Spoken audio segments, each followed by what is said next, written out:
gabi po mga kadistrito. Kumusta na po kayo? Ilang araw na po na natatapos ang eleksyon. After election, naging tahimik po tayo. Nagpahinga po tayo ng konti. Pasensya na po doon sa napakadami nagte-text. Talaga po pinipilit ko na araw-araw po masagot ang inyong mga mensahe. At nagpapasalamat po ako sa inyong lahat. Alam nyo, balikan natin yung nagdaang laban ko. Madaming nagtatanong bagong eleksyon, kung Emeng, manalo ka pa kaya?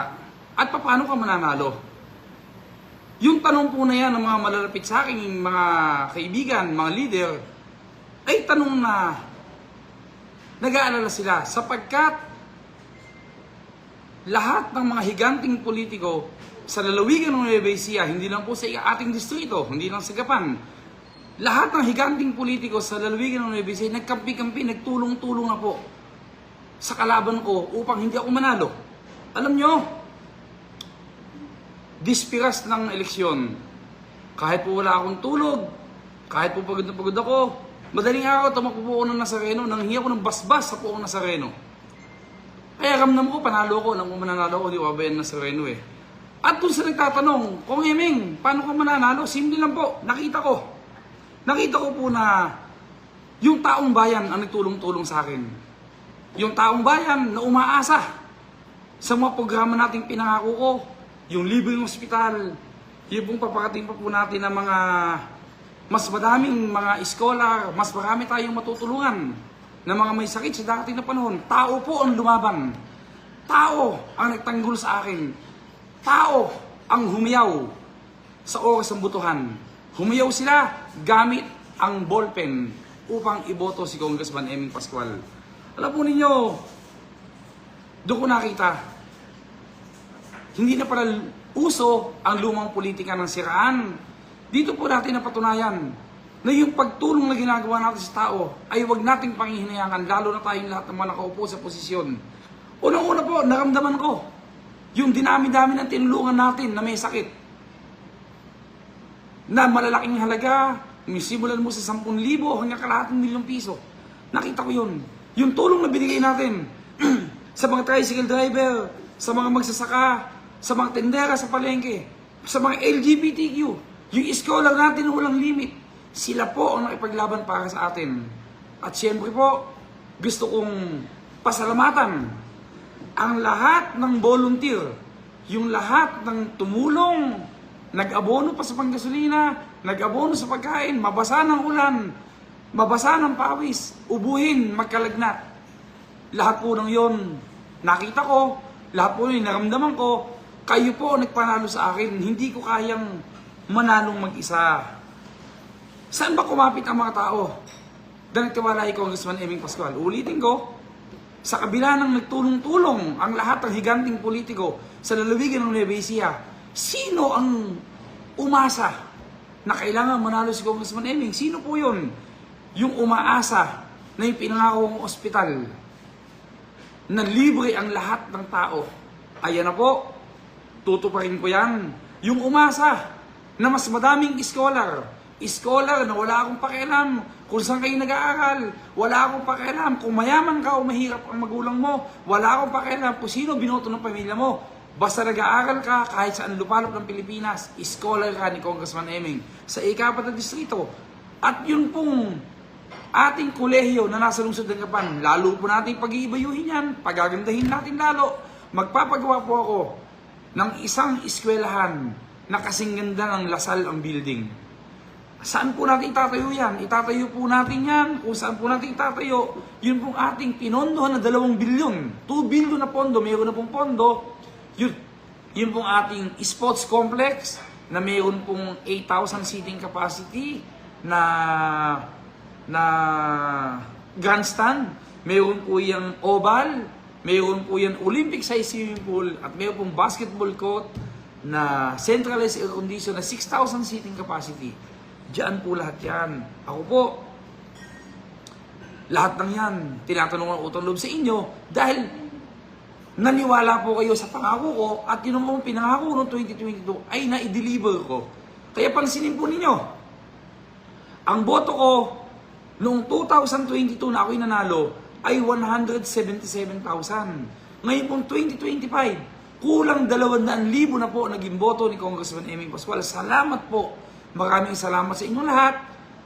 Isa lang ihilingin ko sa ating mga taga-suporta, sa mga volunteer, sa mga kaibigan. Huwag na po tayong mga ntsaw. Kalimutan na po natin yung nagdaang eleksyon. Kalimutan po natin yung masasamang paninira nila sa atin. Paano natin buburahin yon? Hindi sa pagganti. Buburahin natin yon sa paggawa ng mabuti, sa pagdi-deliver ng mga dekaliwing serbisyo. Ipararamdam natin yon na tayo ay hindi lamang congressman ng mga bumoto sa atin. Bagkus, congressman tayo ng lahat ng mga tao sa ika-4 na distrito. Wala po tayong pipiliin. Dahil para sa akin po, ang bawat tao ay may karapatang mamili. May karapatan silang mamili kung dapat kang iboto o hindi. Pero, kapag natapos ang eleksyon, nasa akin yung mga kamay na ang bola, kung kayo ba ay magsisisi kung ba't hindi nyo ako binoto. At kayo ba ay magpapasalamat, buti na lang binoto natin si Congressman Eming Pascual. Pinapangako ko po sa inyo, mga kadistrito, lahat ng magagawa ko, gagawin ko upang maihatid ang dekalibreng serbisyo sa ating lahat. Hindi po ako nanalo at kumandidato para sa kapangyarihan.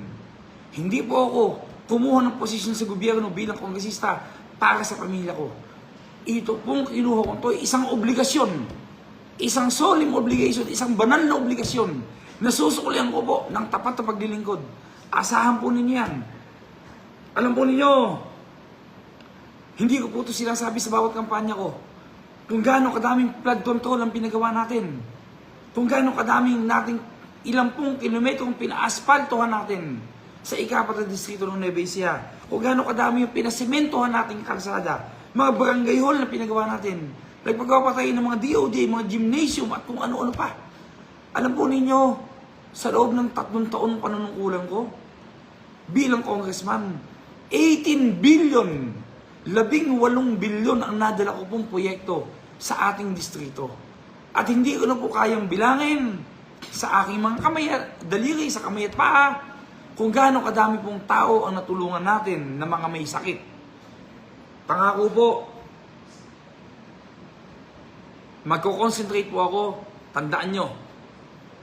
Unang-una po, sa kalusugan. Pipilitin ko po na hindi lamang tayo mapagbigay ng tulong na malalaki sa mga may karamdaman. Yung pong ospital natin, abangan po ninyo.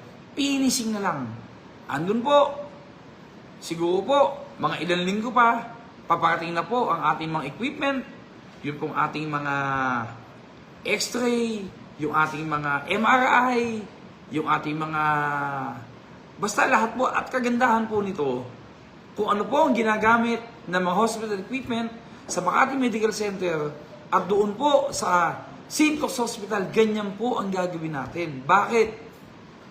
Unang-una po, gusto ko, kapag dumating ang mga kadistrito ko na may sakit, nagpunta ng ospital, hindi nila makaramdaman na ito yung pang-publikong ospital. Makaramdaman nila, espesyal pala tayo. Hindi pala tayo mukhang kawawa.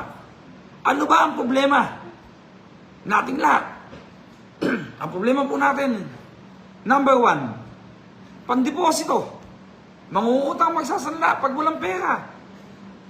Pag nakapag-deposit, pag mayroon na nautang, ipapasok sa ospital ang inyong kapamilya. Ang problema natin ngayon, paano paglalabas na? Mangungutang na naman. Kung wala po tayong mautangan, uuwi ng bahay, nasa ospital na. Hindi tinanggap ng ospital, walang pandeposito. Ano ba pagkakaiba ng mahirap at mayaman? Yan po sinasabi ko palagi eh. Mayaman sila, magpapagamot sila.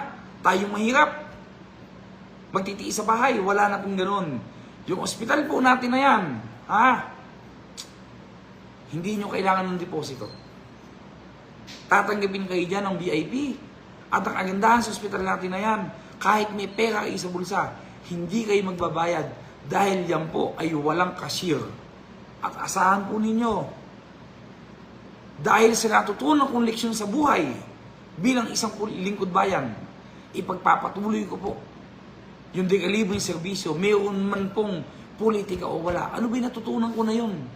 Ang natutunan ko po, pagkatapos po ng eleksyon noong 2022, Wala po akong tigil na pagtulong sa atin sa ika-4 na distrito. At doon ko napatunayan na kung si Congressman Eming Pascual pala ay hindi tumulong huminto at nagbalik lang pag malapit ang eleksyon, malamang po, hindi nyo ako congressman ngayon. Kaya umasa po kayo, palagi po na tayo ay hindi hinto ng pagtulong sa ating kapwa at asahan po ninyo yung pagtanaw ng utang na loob ni Congressman Eming Pascual. Kaya asahan po ninyong lahat po ng maaari natin gawin ay gagawin natin. At ano pa ba ang dapat yung mga pasalamatan? Yung mga leader natin sa bawat barangay, sa bawat bayan, yung mga samahan, mga asosasyon na tumulong sa akin, yung taong bayan. At alam nyo, nakakatuwa, hindi po lahat ng tao sa ika-4 na distrito ay sa pera tumitingin.